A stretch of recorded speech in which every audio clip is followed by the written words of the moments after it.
Assalamualaikum and hi, my name is Nafara Ashiki Metin Muhammad Faizul. For my part, I'm going to talk about the introduction. Okay, so the Great Smog of 1952 was a significant air pollution event that happened in London, England for 4 days, from December 5th to December 9th. The whole city needs to face a heavy smoke. The smoke only started to cover the Big Ben, London Bridge, and other city landmarks. However, the people in the London decide to ignore it since the city is famous for its cool weather. But after a few hours had passed, the fog began to become more thickened.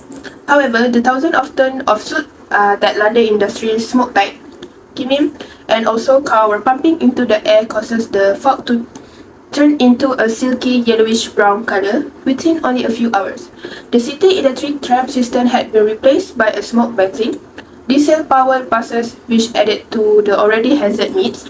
They still decide to ignore the full air and continue to do their business as usual. But the situation that was developing could no longer to be ignored in a single day. Why this incident cannot be ignored anymore? Because on the night of the 5th December, the driver and the pedestrian could only see a few meters ahead of them due to the afternoon pollution build-up. This incident remained the same until the 9th of December because of the weather change. After that day, the smoke dispersed into the atmosphere. Numerous factors contribute to the phenomena, resulting in widespread suffering and detrimental impact on the population. The phenomenon commonly referred to as London smoke or pea soups because of the color from the smoke. Now I will explain the source of this pollution. A scientist at the National Center for Atmospheric Science and an air quality researcher at the University of New York claimed that early in December 1952, the weather was an exceptionally cold anticyclonic system that caught pollution from homes and businesses. Burning coal sent forth notable quantities of soot particles, hydrochloric acid and sulfuric dioxide gas. Thinning smoke-filled fog, also known as smog, is the result of further atmospheric chemical reaction. London houses burned coal to keep warm in 1952 because of extreme cold. Anticyclonic hung over the area, shielding Timmins from smoke rising into the sky. An inversion followed from the forced down and heated below air, along with the particulates and gases from London's manufacturer and toxin from easterly breezes from industrial district trapped heated smoke left in the chimney. On December 5, optimum condition caused a radiation fog in the London area. Long-wave radiation lost under the clear sky caused the ground to cool. Condensation developed as the moist air cooled to reach the dew point temperature. Under the inversion of the anticyclone, the little breeze raised the saturated air upward to create a 100 until 200 meter thick layer of fog. Thousands of London's chimneys spewed smoke and water droplets into the air. This incident gave a lot of bad impact to the city population.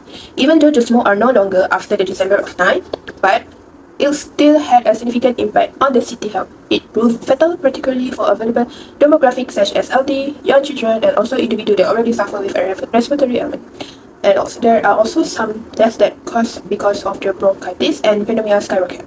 And their mortality rate in London is an increase dramatically. Most of them suffer from the breathing problem. Initial estimates suggest about 4,000 premature deaths in the immediate aftermath of the smoke. The impact is not only limited to the health problem, but the smoke also caused a virtual shutdown. Due to the thick smoke, public transport also have to be completely shut down, such as including ambulance. The smoke even affected the London airport, preventing any flight from entering or leaving the city. Not only that, there's no concert, opera, or any sport event due to the thick smoke. And what is the crucial one is the crime also increased. The Clean Air Act of 1956 in the UK aimed to reduce air pollution and promote the smokeless fuel. It allowed local officials to establish smoke-free region and prohibited coal use in city fireplaces. Grants were given to homes switching to other heating fuels. Despite delayed reform and a second smoke crisis in 1962, the act significantly improved by public health by promoting smokeless fuels, establishing smoke control zones and reducing heavy industry. Despite the second smoke crisis, the act remains a significant environmental law. Too many American communities still have poor air quality, even with efforts in lowering air pollution. In line with the most recent scientific findings, the American Lung Association is working to guarantee the upgrading of the national ambient air quality standards, for ozone and particle pollution, so totally safeguarding every American's. Assalamualaikum, my name is Aina Khairini binti Muhammad Zulkifli. Next, I will talk about the suggested improvement plan. Since improving air quality is a challenging task that requires cooperation among the government, community, environmental organisation and industry, the UK's Environment Act is the first environmental protection law in 20 years to leave the environment in better condition for the future generation. The government has set two goals, which are reducing maximum approved particulate matter concentration and gradually decreasing public exposure to particulate matter pollution. So next, the suggested improvement plan is the UK Clean Air Programme that identifies sources of poor air quality and their impacts on public health. This collaboration contribute to the air quality expert groups, mapping and modelling group, providing information on how socio-economic factors affect particulate matter concentration across the country. Additionally, London Environmental Improvement Strategy to Improve Air Quality, which is a MIO project that focuses on reducing emission from both transport and non-transport sources. The MIO transport strategies aim for the net zero carbon emission by 2013, supported by the recent Element Energy report on net zero pathway that identify four possible net zero pathway, known as accelerated green pathway. Last but not least, according to the severity of the London's air pollution, responsible choices are crucial. Educating the community to be more aware and responsible. For example, educate people on the use of the gas and electric central heating, emission control in industry, and transitioning to electric vehicle can significantly improve air quality. Awareness and initiative are essential for a healthier environment. SDG 3 is to promote the optimal health and well-being for all individuals, which serve as a fundamental foundation for individuals to reach their full potential in educational, professional, and also personal settings. Each action we take to combat air pollution is a stride toward accomplish this objective. Access to clean and inexpensive energy is crucial for lifting people out of poverty and promoting sustainable economic development. The use of clean and renewable energy sources would not only preserve human life but also stimulate economic growth and progress. The World Health Organization (WHO) monitors and records energy consumption for cooking, heating, and also lighting purposes.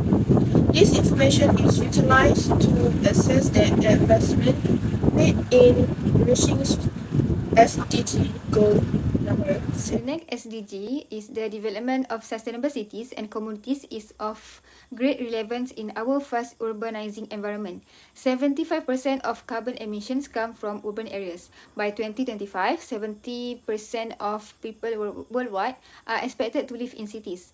Urban policies including urban planning technology and public participant can improve air quality and transform the urban environment, therefore rendering cities smarter. Since burning fossil fuels mostly causes both air pollution and climate change, clean air action is also thematically climate action.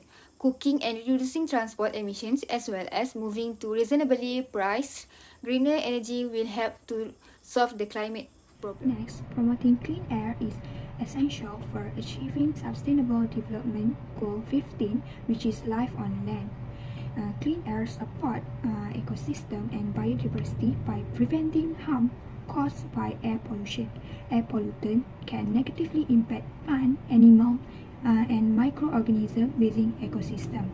By reducing air pollution, we safeguard these species and maintain healthy ecosystem. In this SDG, ensuring air cleanliness help preserve the integrity of ecosystem. When air quality is high, ecosystem can function optimally, supporting diverse life form and ecological processes. So for the conclusion, the Great Smog of London, also known as the Big Smog, occurred in December 1952 and remained a pivotal event in environmental history. This air pollution episode, caused by sulfur dioxide and particulate matter, disrupted visibility, transportation, and health. In response, the British government enacted the Clean Air Act of 1956, which regulate emissions from industry and household.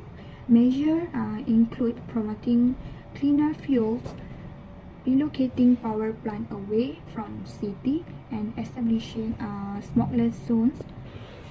The incident raised a global awareness about air pollution health risks and continues to influence environmental action and air quality management. So that's all from us. Thank you.